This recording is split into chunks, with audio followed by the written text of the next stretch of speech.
This just in. Paul Finebaum threatens to leave the country if an SEC team does not win the next Natty. Will he really? Watch the Waterboys podcast to find out more right now. Fellas, Paul Finebaum said on a podcast on, I think, the Netflix sports feed, he said, and I quote, "If it's not an SEC team winning the national championship this year, I'm leaving the country because I am so sick and tired of being harassed by Big Ten fans on our show. The Big Ten has literally done nothing. They won 2 national championships. Michigan won one 2 years ago. They've won 1.5 in 70 years. I'm not going to argue with that part. And they act like they invented football. On January 20th, I'll be the happiest man in America because I won't have to listen to the Big Teners, or as my callers call them, the Little Teners." Fellas, Enjoy your CFL, Paul, while you eat your Tim Hortons up there in Canada. Oh, Timmy Ho's great. He better become a hockey fan. As the resident Big Ten representative on the Waterboys College Football Show, I can't wait for the Ohio State Buckeyes to repeat and send Paul Finebaum packing to a different country. Can we stop with the madness? I have never, ever in my life seen a group of fan bases that exist in the SEC ride the coattails of the success of one program over the last 20 years and it make them feel better about how crappy their teams are. I can't handle it. I recently saw a polo that had SEC on the pocket, and it had every SEC school's logo on the polo. If you buy that shirt, you are a dork, and I do not respect you. I cannot do it with this anymore. We have seen Clemson eat. We've seen Ohio State eat. We've seen Florida State eat. We've seen USC eat. We have seen Miami eat. We've seen Ohio State, Michigan eat. It's not just the SEC. And when we're talking about the SEC's dominance over the last 20 years, really, you need to replace the letters SEC with the letters that spell Nick Saban, because that is the real dominance that everyone talks about when they talk about the SEC. Sure, Auburn won a couple. Sure, LSU won a couple. Sure, Georgia's won two back-to-back when the 2020s started. But outside of those 3 teams, and Florida won a couple too back in the late 2000s. Outside of those 4 teams, it is all Alabama and their dominance. You take Nick Saban out of the equation, we're probably talking about Ohio State winning 14 of the last 20 national championships. Let's be honest. It's getting out of hand, and I'm honestly I'm getting sick and tired of it. And to reference the AP poll, 63% of the SEC teams are listed in the preseason top 25.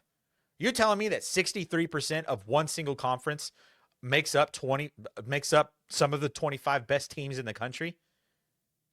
I can't do it. I cannot handle it. And the team that everyone's predicting to win the freaking national championship wasn't even a member of the SEC 400 days ago. It is nonsense. What are we doing? I cannot handle this. Strez, Aaron, say it with me. SEC. I don't think Aaron will ever do that. Aaron will never do that. Listen, SEC. I was at a basketball game 2, maybe 3 years ago. An SEC team came to town, and they were, it's like timeout towards the end. They were up by like 4 or something. And the only fan base that's there is of this particular team. And they were chanting SEC, not their own team name. That is so weird. And listen, I'm a little bit in the same boat as Strez, but even to a more nth degree, because the conference that University of Oklahoma just left, I'm going to say this, and SEC fans hate it when I say this, no team has ever dominated a football conference like Oklahoma dominated the Big 12. It's not even close.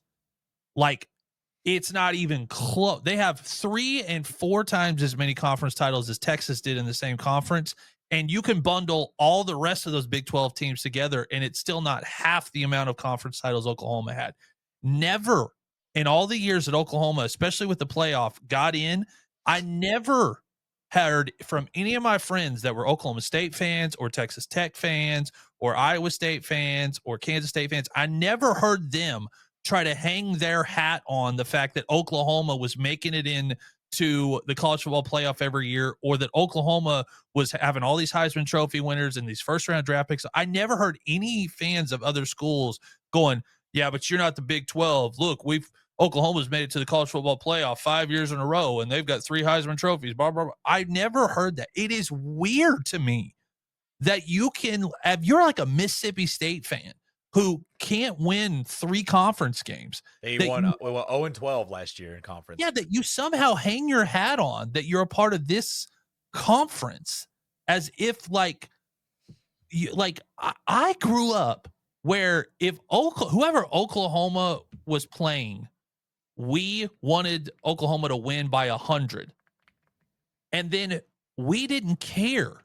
I could watch Oklahoma State play Kansas State or Oklahoma State play a Big Ten team or an ACC team. I didn't sit there and root for Oklahoma State. That's weird. I don't get it. And maybe I haven't been in the conference long enough to understand it. But it's mind-boggling to me that this happened. And I also disrespect Paul Finebaum for this because he was not known as the SEC guy. He spoke for the entire conference until Saban retired. He was an Alabama guy. He was hyping up Alabama. Nick Saban's the greatest coach ever. Alabama's the greatest college football program in the history of the world. They invented football. He was that guy. And now that he's out, all of a sudden he's like, well, the SEC, it's like, dude, Paul, who elected you president of this conference? Yeah, because, Steve, correct me if I'm wrong. I don't think SEC fans even like Paul Finebaum. Not really. Ask Lane Kiffin. He loves Paul Finebaum. I guess if so Lane even Kiffin amongst doesn't head like coaches, Paul, the enemy of my enemy is my friend. Is that how that works? I don't know. There you go. Yeah, he's man. It's like some collaborated milk, some bad milk past its expiration date. Like brother, go to the ACC or something, please. Yeah, you could see a lot of favoritism, obviously, over the years towards Nick Saban and Alabama, and he's just past his expiration date. We need somebody new in there for sure.